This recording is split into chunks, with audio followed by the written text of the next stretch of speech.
All right, so that brings us now to our discussion of economies as a whole. So we didn't really talk about industrialism as an adaptive strategy, and that's by design, simply because most of us are pretty familiar, even if we don't think we are, right? We do kind of intuitively understand um, supply and demand, production, economics, etc. Right? We know that in industrial economies, that the owners of facilities basically pay a wage to people to come and produce whatever it is that that particular company produces. You're paid in some sort of currency, and then you then use that currency in which you're paid to buy all the supplies that you need to stay alive and to function, right?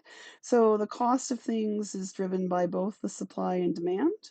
If something is in great supply but very little demand, it doesn't have very much value.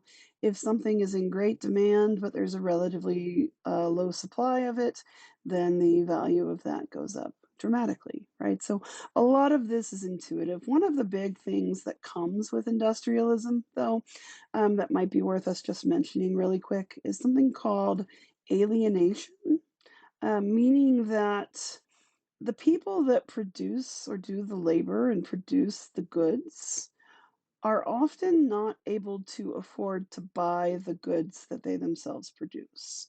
And so, one area where this has become really evident is in the like computer and electronics factories that are throughout Asia. And so, like Malaysia is a hotbed for microprocessing production.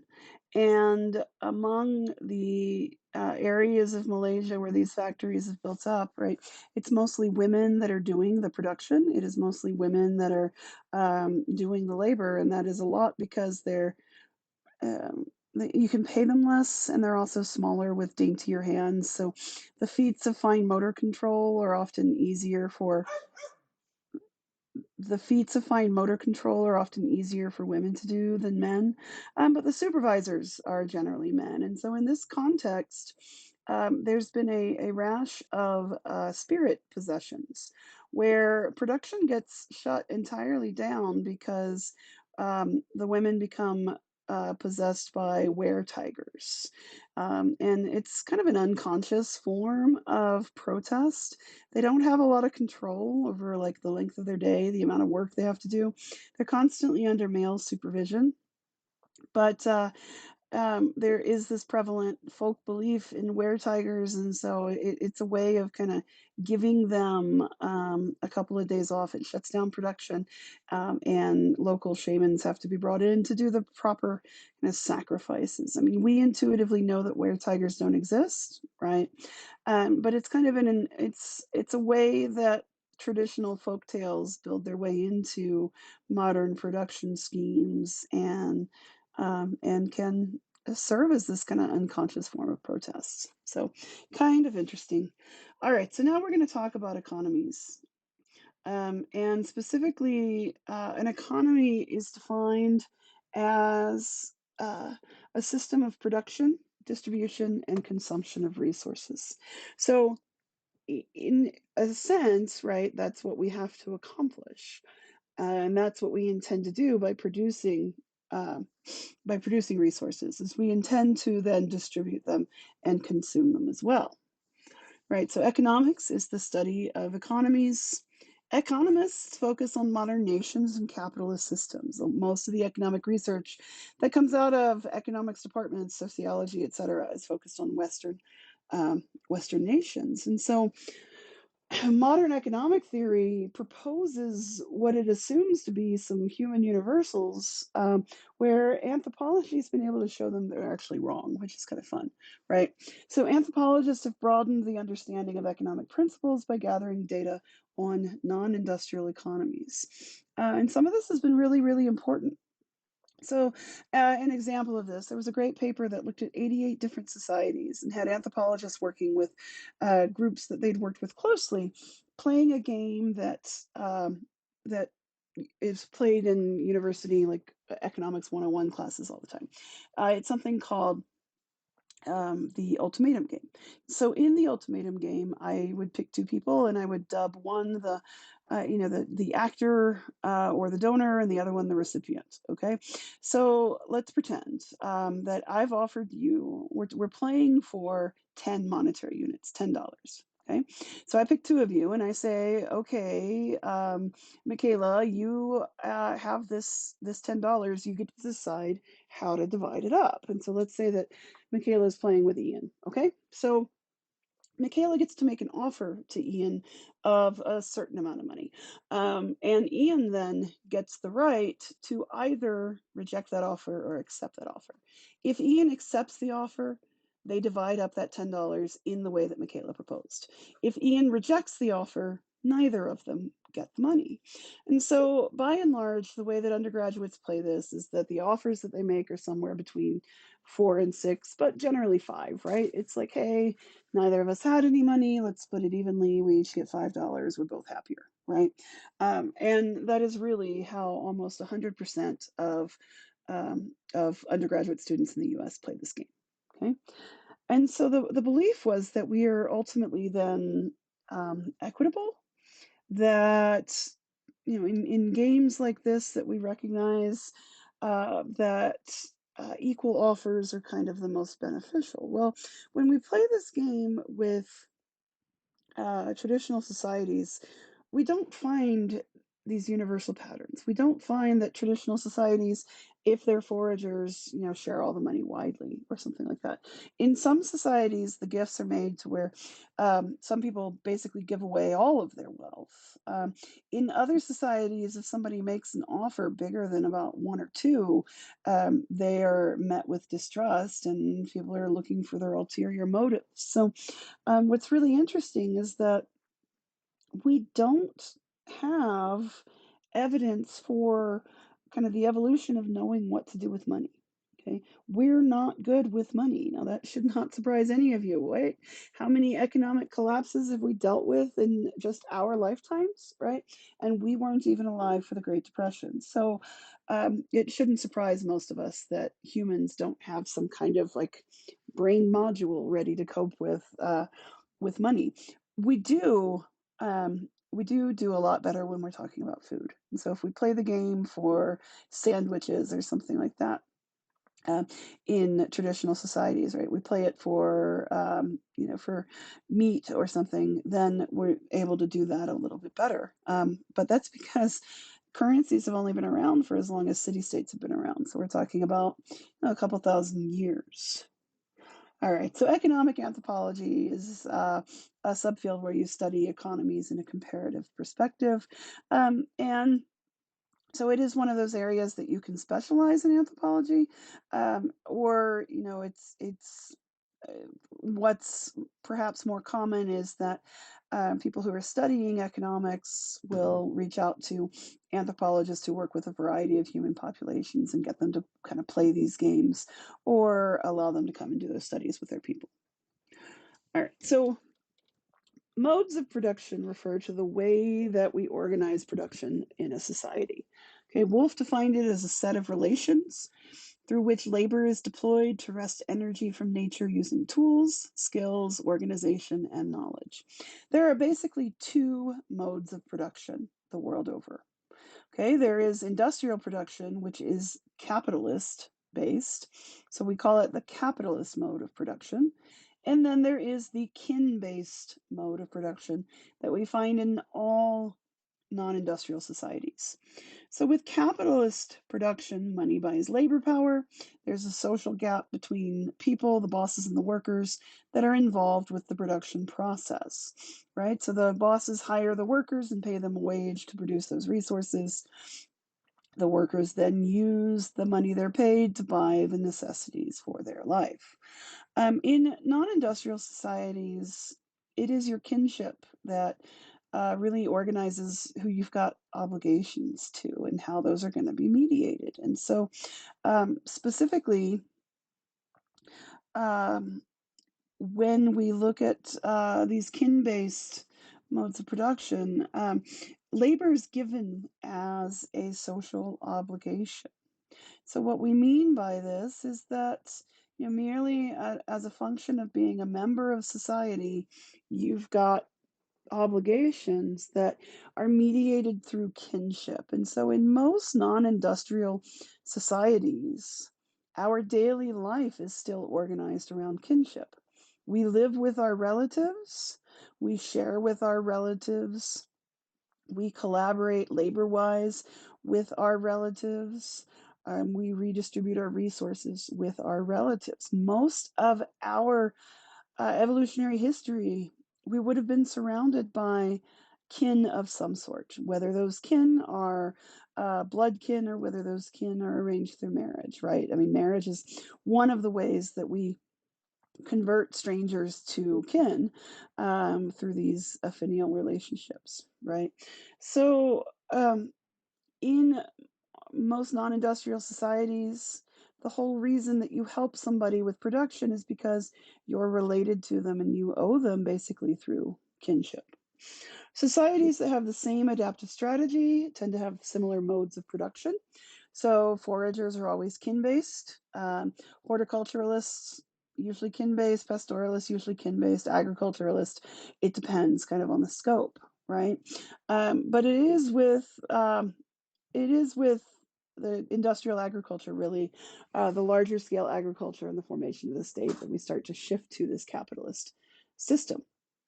If there are differences in the mode of production within a given strategy, it may be because there are differences in the environments, in the target resources, or in the cultural traditions.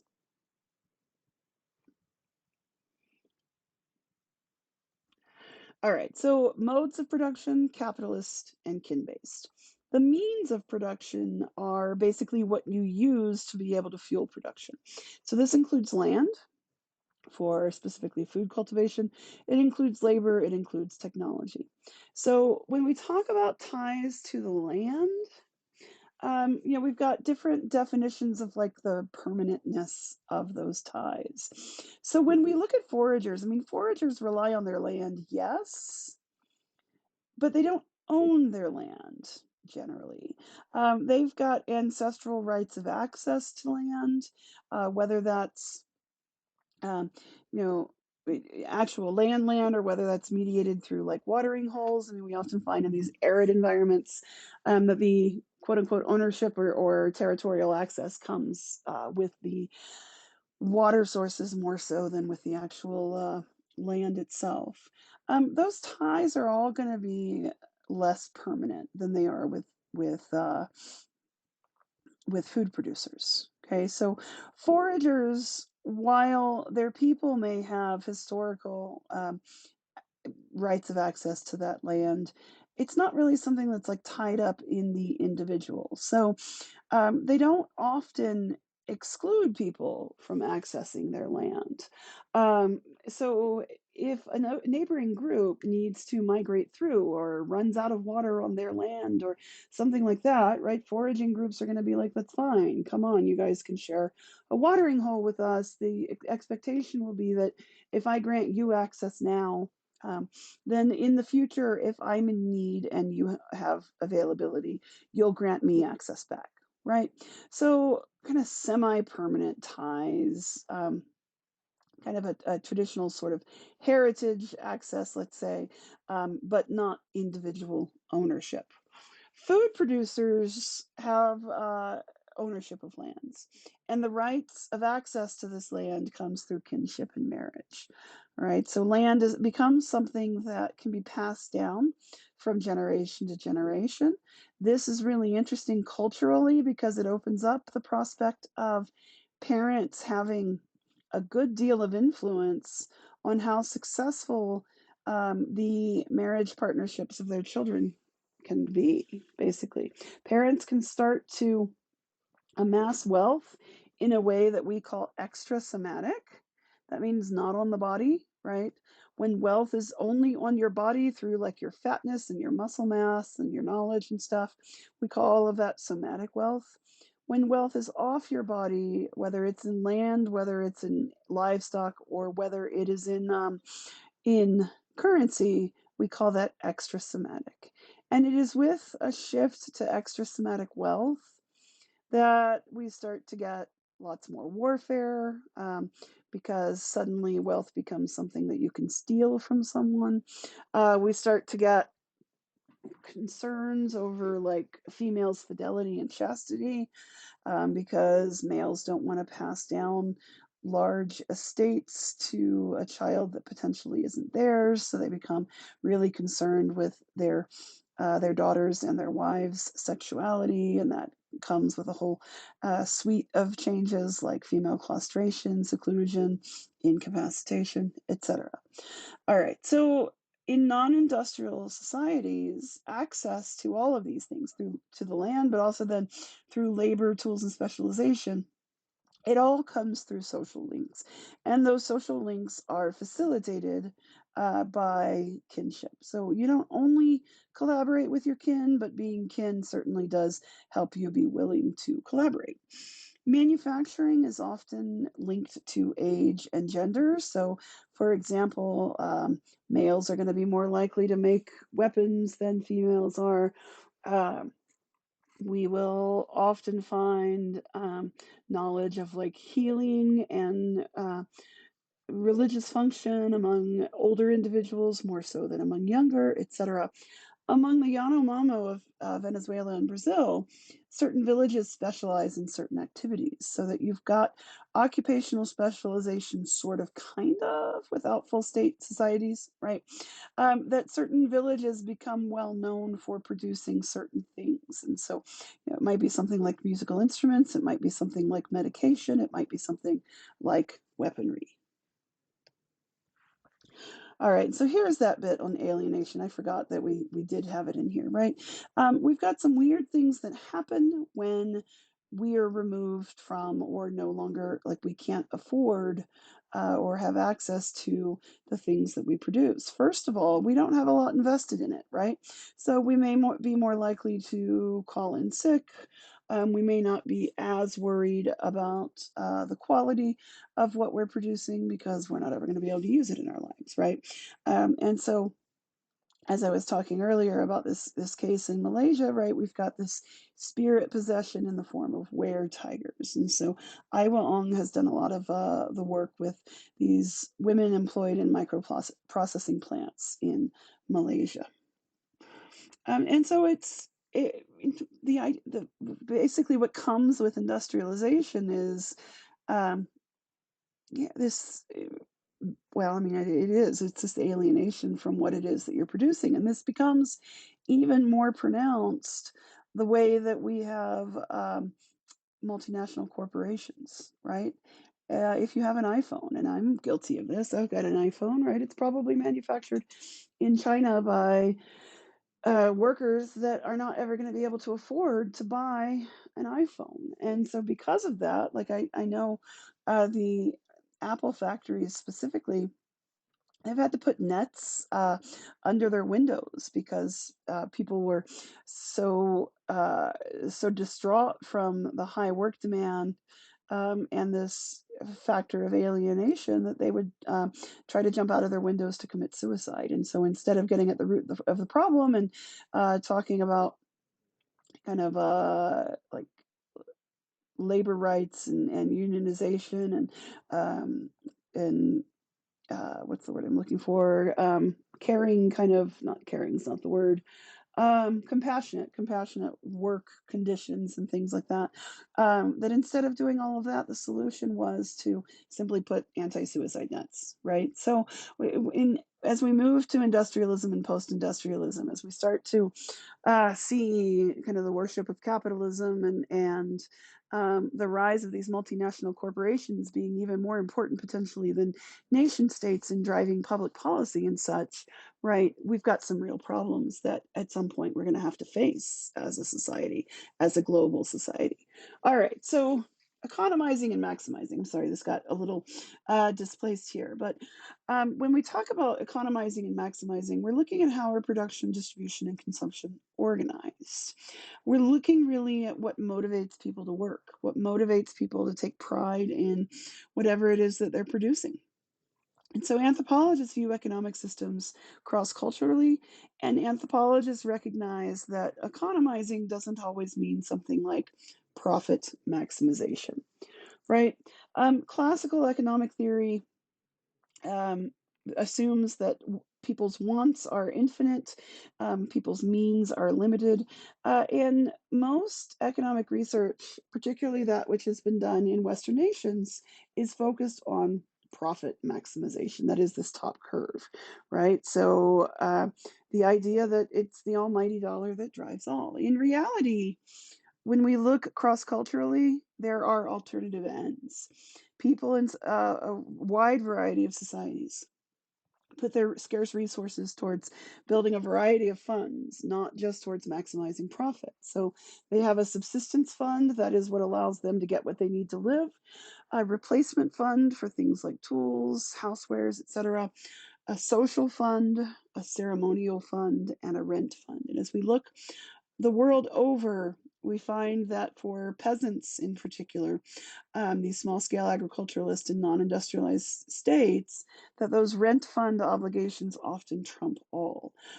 So they are often, um, what's the word I'm looking for? Exploited, right? That their labor is exploited. The rents are so high that they're not ever going to be able to pay back like their landlords, and so they're not ever going to be able to lift themselves out of poverty. There's a case where the Maasai live in Kenya. The Maasai are pastoralists, cattle herders.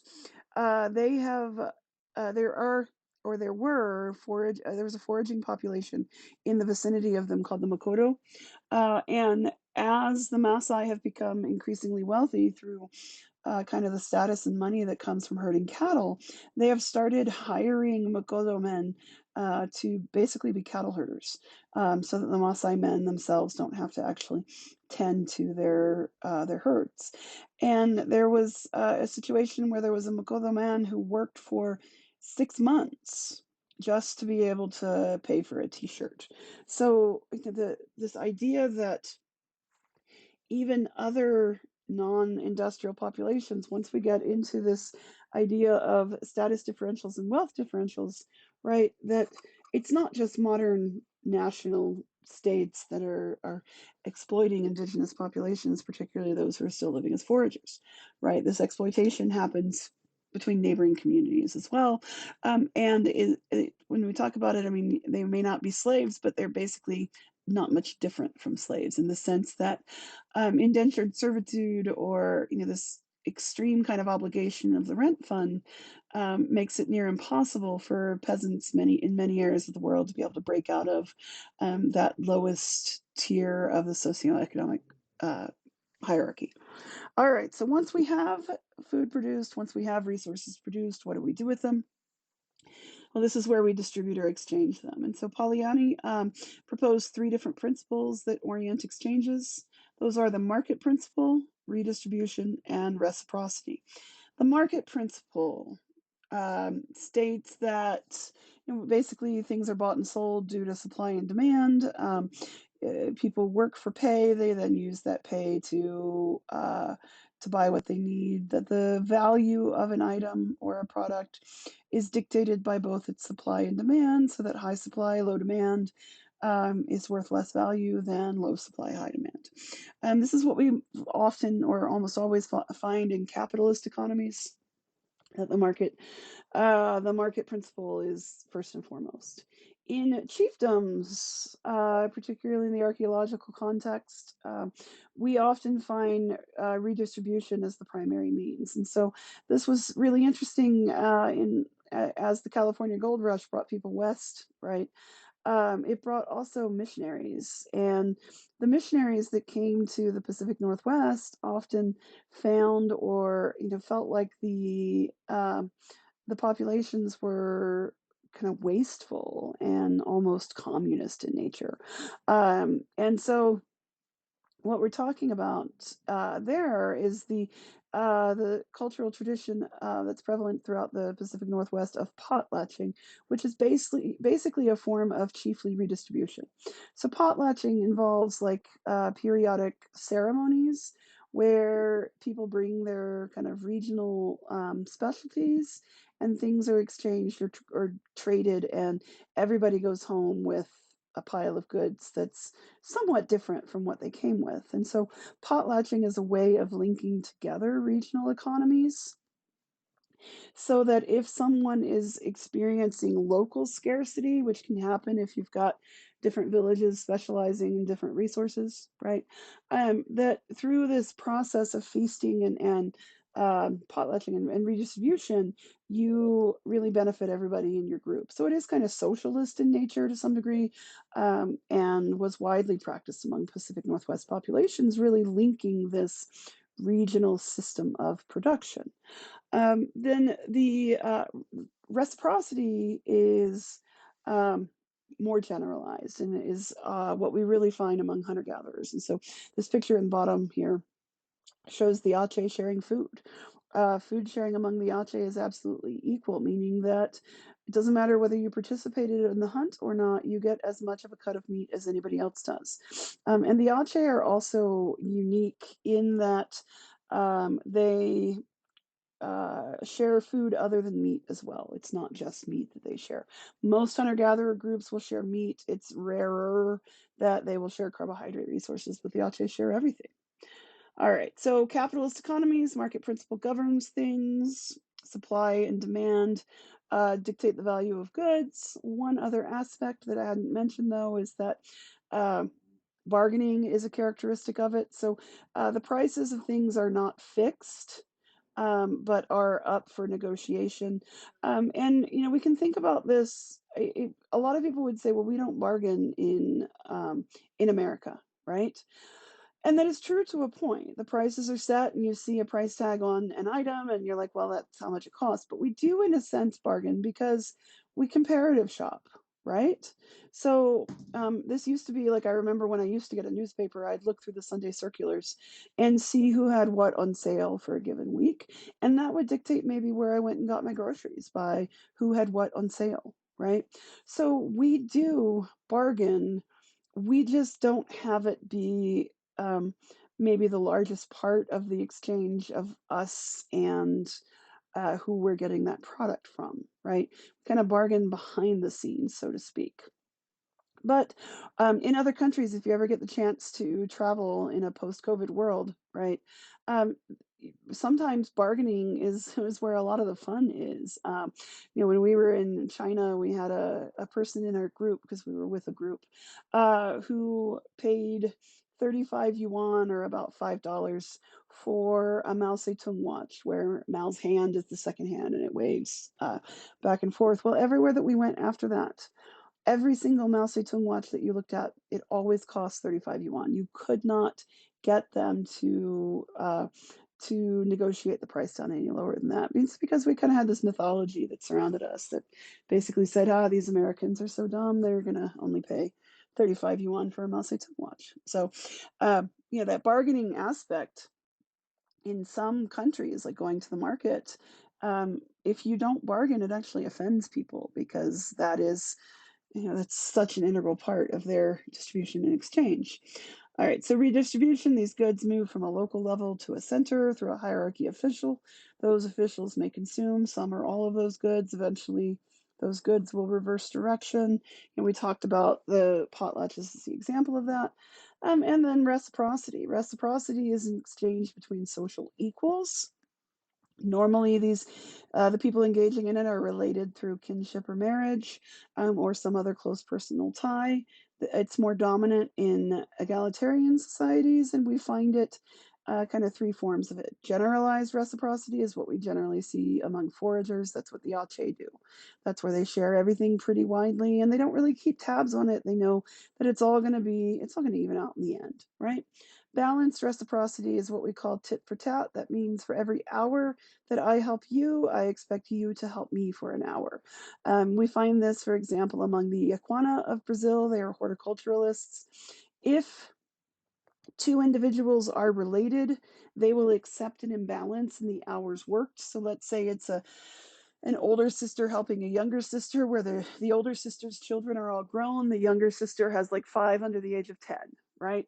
The older sister may come and labor in her sister's garden while her sister does childcare tasks and won't expect her sister to pay her back right away or even to pay her back in full. But the labor exchange through for unrelated individuals is expected to be tit for tat. So among the Yakwana, if you and I are not related and I help you for 3 hours in your garden, the expectation is going to be that you are going to help me for 3 hours in mine. And it's held up that it's basically an hour for an hour among people who are not related. So the negative reciprocity is kind of like a payday loan situation where you offer something to somebody, but the interest rates for that payback is so prohibitive that really in reality they're not ever going to be paid. They're not ever going to pay you back. So it's an exchange that's fraught with uncertainty and kind of like untrustworthiness. So, market principles will coexist, but most countries, most societies have a dominant exchange principle. A dominant exchange principle. So in the United States, the market principle predominates, but we do see cases of redistribution. This is like taxation and public goods, right? Why do we pay our taxes? Well, we like roads, don't we? And we see reciprocal exchanges, for example, among ourselves and our friends. All right, so in summary, know what distinguishes an adaptive strategy and be able to identify the five that were put forth by Cohen and his typologies. How does Cohen link the economy and social features? As we talk about each adaptive strategy in the last remaining weeks, we will talk about what a lot of these correlates are. Understand what foraging, horticulture, and agriculture entail. The predominant social features that are coordinated with these. Understand the features of agriculture that distinguish it from horticulture. Know what pastoralism entails, distinguish between nomadism and transhumance, be able to discuss the social features that come with pastoralism. Consider how contemporary foragers, horticulturalists, agriculturalists, and pastoralists live in nation states and engage in several different adaptive strategies or forms of labor. Distinguish the difference between modes and means of production. Understand how industrialism leads to alienation. And then know these different forms of distribution and exchange. In particular, be able to distinguish among the market principle, redistribution, and the various forms of reciprocity.